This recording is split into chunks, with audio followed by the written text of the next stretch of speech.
Bitcoin 82,000 के around चल रहा है इस टाइम। टेक्निकली तो हम काफ़ी दफ़ा डिस्कस कर चुके हैं लास्ट डेज के अंदर कि भाई क्या हो रहा है, किस तरीके से होगा अभी आगे चल के। बट यहाँ पर दोस्तों फंडामेंटली जो है ना मार्केट में बहुत इंपॉर्टेंट चीज़ें चल रही हैं इस टाइम। खास तौर पे क्लैरिटी एक दोस्तों एक ऐसी चीज़ है कि जिसने इस टाइम वाकई ही में फंडामेंटली जो है बिटकॉइन को, क्रिप्टो मार्केट को एक बड़ा पुश दिया हुआ है। और अगर हम ये कहें कि बिटकॉइन को CME गैप को क्रॉस करवा के आगे भी पंप करवाने में इसका एक बड़ा हिस्सा है तो गलत ना होगा। तो क्लैरिटी क्या है दोस्तों और क्या हो सकता है अभी आगे चल के, दोबारा से मार्केट को देखते हैं, फ्रेश एनालिसिस आपको देते हैं।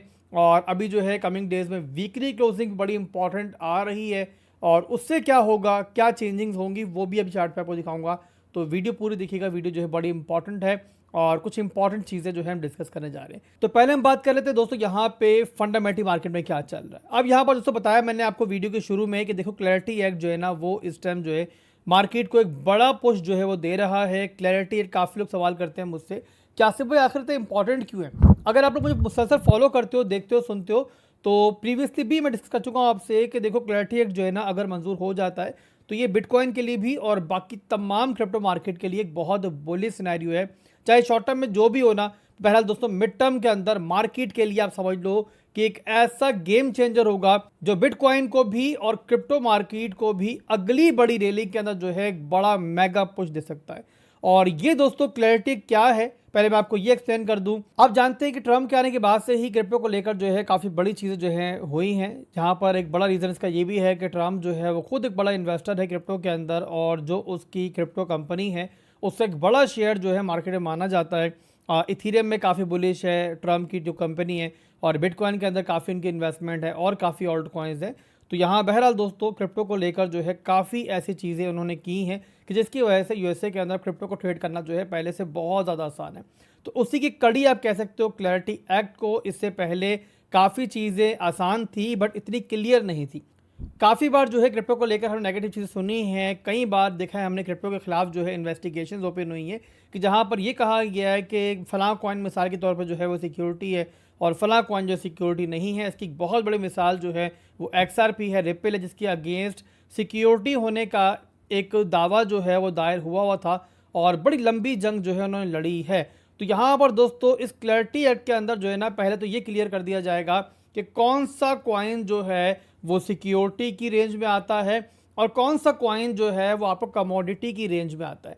कमोडिटी दोस्तों वो एसेट होता है कि जिसके अंदर जो इन्वेस्टमेंट है वो इन्वेस्टर करते हुए जो है ना डरता नहीं है। रीज़न कि उसका कोई इश्यूअर नहीं होता, वो एक डिसेंट्रलाइज्ड एसेट होता है। इसके अलावा इन्वेस्टर जब क्रिप्टो मार्केट में आता है ना उसको ये नहीं मालूम होता कि मेरे मामलात जो है वो देखेगा कौन। मिसाल के तौर पे अगर मैं गलती करता हूँ तो मुझ पर कौन सैंक्शन लगाएगा, मुझ पर कौन जुर्माने लगाएगा, उसको बेसिकली पता ही नहीं है। अभी कई इदारे हैं जो आपस में लड़ रहे होते हैं क्रिप्टो को लेकर कि भाई ये फ़लाँ चीज़ जो है हमारे दायरा इख्तियार में आती है, फ़लाँ चीज़ जो है हमारे दायरा इख्तियार में आती है। और इसी रीज़न की वजह से जो बड़े इन्वेस्टर हैं वो अब तक जो है क्रिप्टो के अंदर इन्वेस्टमेंट से डरते थे। तो यहाँ पे क्लैरिटी आने के बाद जो है हमें ये कम से कम बिल्कुल क्लियर हो जाएगा कि भाई फलां इदारा जो है वो बहरहाल क्रिप्टो के मामला जो है तय करेगा। और इसके अलावा दोस्तों एक और बहुत बड़ी चीज़ जो होने जा रही है ना वो स्टेबल कॉइन्स को लेके होने जा रही है। अगर आप लोगों को याद है प्रीवियसली मैं एक्सप्लेन कर चुका हूँ कि देखो क्लैरिटी को मंजूर होने के पीछे जो है ना एक बड़ा एतराज़ जो है वो बड़े बैंक्स का है। उनका कहना ये है कि भाई अगर स्टेबल कॉइन्स भी इंटरेस्ट देने लग जाएंगे और कस्टमर्स को यील्ड देने लग जाएंगे तो फिर जो बैंक्स का डिपॉजिट है उस पर बहुत असर पड़ेगा। क्योंकि यहाँ पर दोस्तों जो आपके बैंक्स हैं वो जो नॉर्मल करेंसी है उसके ऊपर जो इंटरेस्ट है वो इतना नहीं देते हैं, बट उसी मुकाबले पे स्टेबल कॉइन्स के ऊपर जो इंटरेस्ट मिलता है वो काफ़ी बड़ा मिलता है। तो यहाँ पे एक बड़ा आपस में मसला था बैंक्स का और जो स्टेबल कॉइन्स के इशूअर्स हैं जैसे कि USDC हो गया, USDT हो गया। तो बहरहाल दोस्तों ये जंग भी जो है सुनने में आ रहा है कि फाइनली अब ख़त्म होने जा रही है और एक प्रपोजल दिया आया है जो कि बैंक्स भी मान रहे हैं और अब किसी हद तक जो है जो आपके स्टेबल कॉइन्स की कंपनीज हैं वो ही मान रही हैं कि जो लोग भी स्टेबल कॉइन्स जस्ट होल्ड करते हैं और उसको कहीं पे रिवॉर्ड के लिए लॉक नहीं करते हैं तो उनको कुछ नहीं मिलेगा, बट जो लोग भी स्टेबल कॉइन्स को रिवॉर्ड के लिए लॉक कर लेते हैं या फिर किसी पूल में इन्वेस्ट करते हैं तो उनको बहरहाल जो है इंटरेस्ट मिलेगा। तो ये भी दोस्तों एक बहुत बड़ी पेशरफ्त है।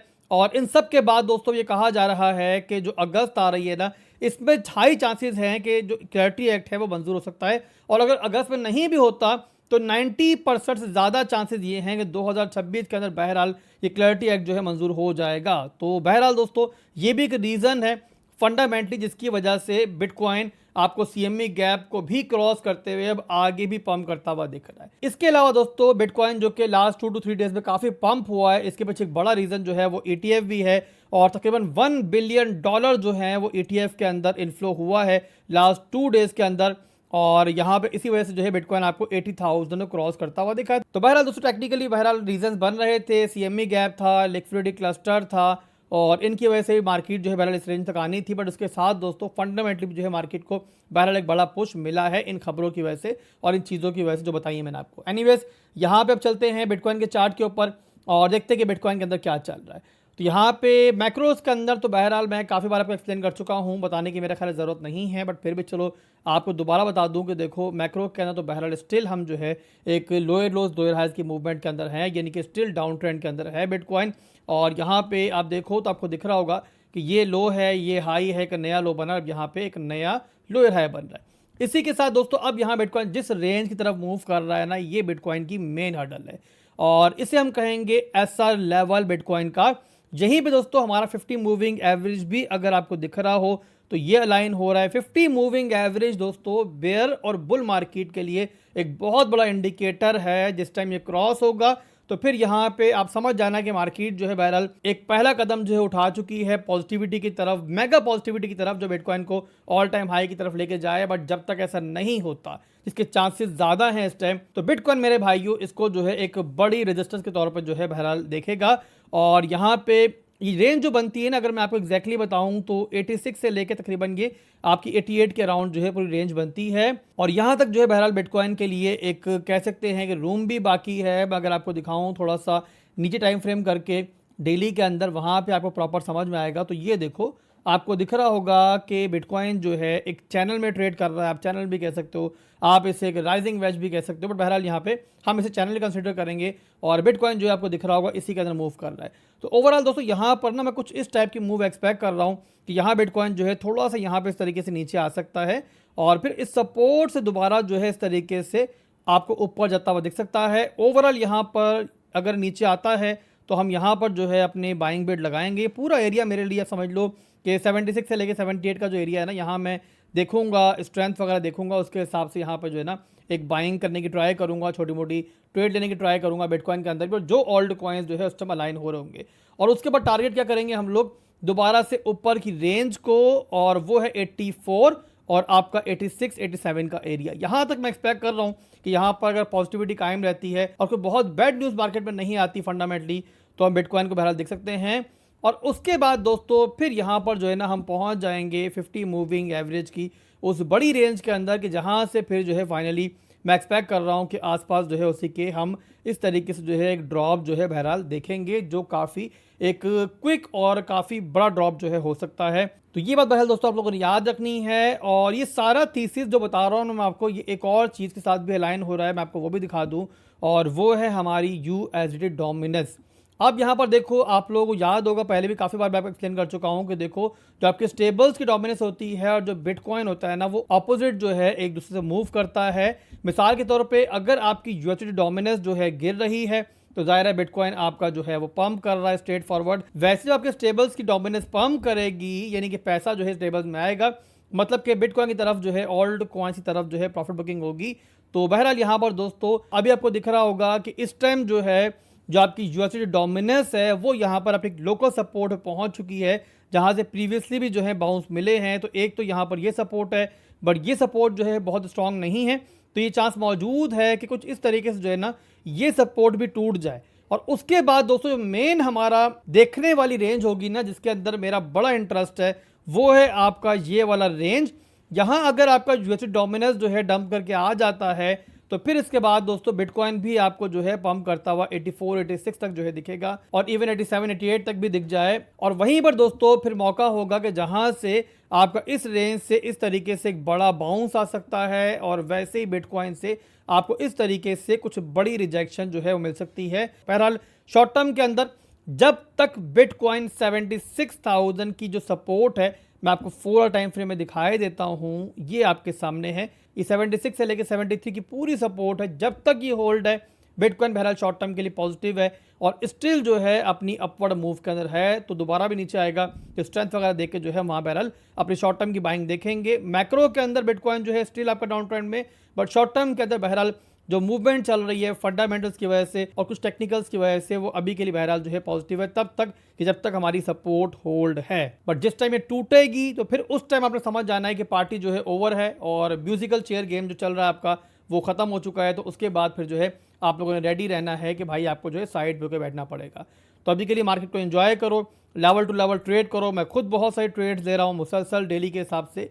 ज़ाहिर है मार्केट को मेरे भाई हमने मैक्रोज के अंदर भी डील करना है और लेवल टू लेवल के अंदर भी नहीं छोड़ना है। इस तरीके से क्या होगा, हम अपनी इन्वेस्टमेंट्स के अंदर भी पैसा बनाएंगे, ठीक टाइम पे एंट्री ठीक टाइम पे एग्जिट लेंगे और उसी के साथ छोटे छोटे मूव्स जो होते हैं ना, जो आपके इन लोअर हाइज के दरमियान बनते हैं, जैसे कि आप यहाँ पर देखो तो ये लोअर हाई का मूव कोई मामूली मूव थोड़ी है। इसके अंदर बिटकॉइन ने लगभग यहाँ पे तकरीबन 23% 24% पंप किया है।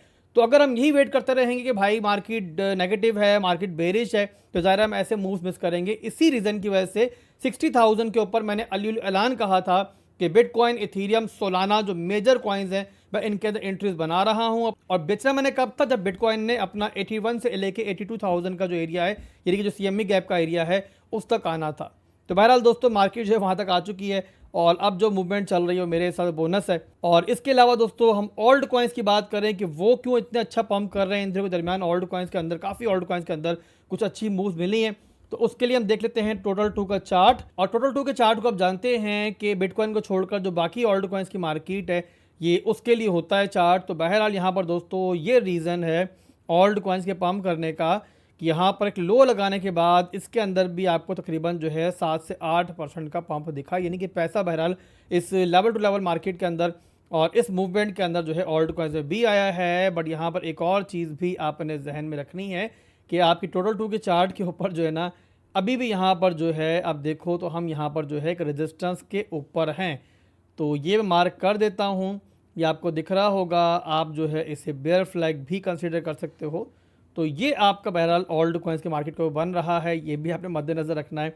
और इसके रेजिस्टेंस के ऊपर मौजूद हैं हम लोग। अगर यहाँ से ट्रेंड लाइन से ब्रेकआउट मिल जाता है और बिटकॉइन भी वहाँ पॉजिटिव रहता है तो फिर बहरहाल ओल्ड कॉइन्स के अंदर आपको एक छोटी मोटी जो है रैली दिख सकती है। आप छोटी सी एक उसे बुलिश रैली कह सकते हो। बट फिलहाल के लिए हम लोग स्टिल एक बेरिश पैटर्न के अंदर हैं और उसके रेजिस्टेंस के अंदर है। तो बहरहाल दोस्तों अभी के लिए बस इतना ही था और उम्मीद करता हूँ कि वीडियो पसंद आई होगी। आपको पसंद आई है तो वीडियो को लाइक ज़रूर करो और इसके अलावा अपना फीडबैक भी दो कि आप लोग इस टाइम मार्केट में क्या कर रहे हो, कौन से ओल्ड कॉइन्स को ट्रेड कर रहे हो। अल्लाह हाफिज़।